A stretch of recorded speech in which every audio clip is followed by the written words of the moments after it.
Ready? Exercise number 10, legal matter. Start.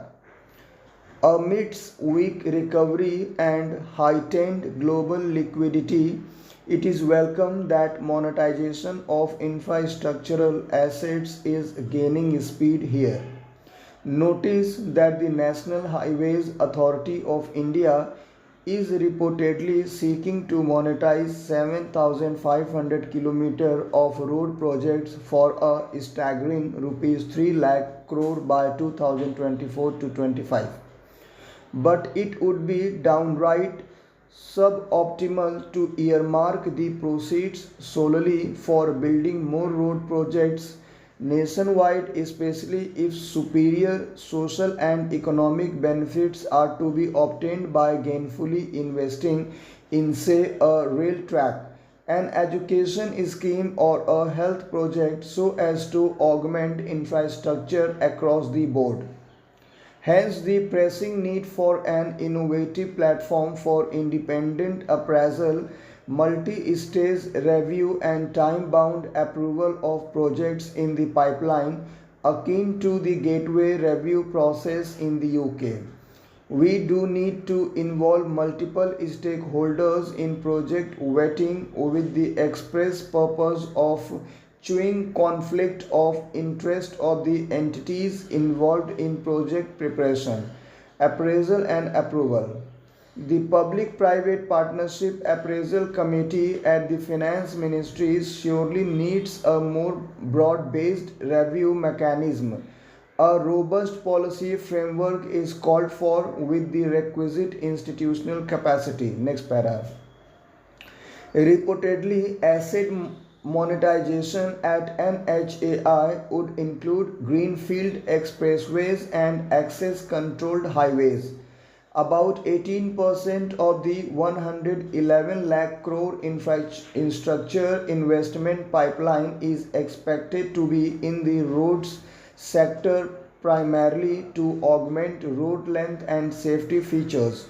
What is clearly required is adoption of international quality standards for Indian roads, including such vital parameters as surface roughness index and large-scale use of automated road condition monitoring systems. Meanwhile, toll collections at NHAI have grown at only a modest pace, and with reported debts of over rupees 2.5 lakh crore, it is now excessively leveraged enough for the Prime Minister's office to express concern.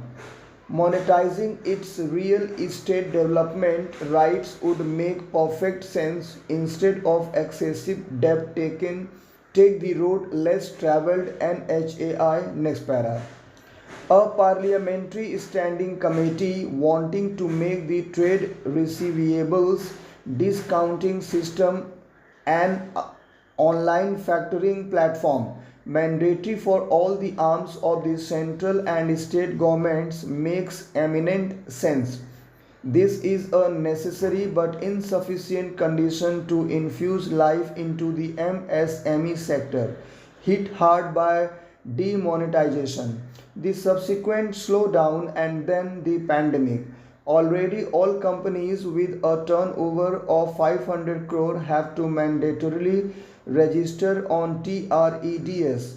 Adding to this lot, the railways and defense with huge outstanding payments to MSMEs will help ease the latter's working capital shortage. Next paragraph.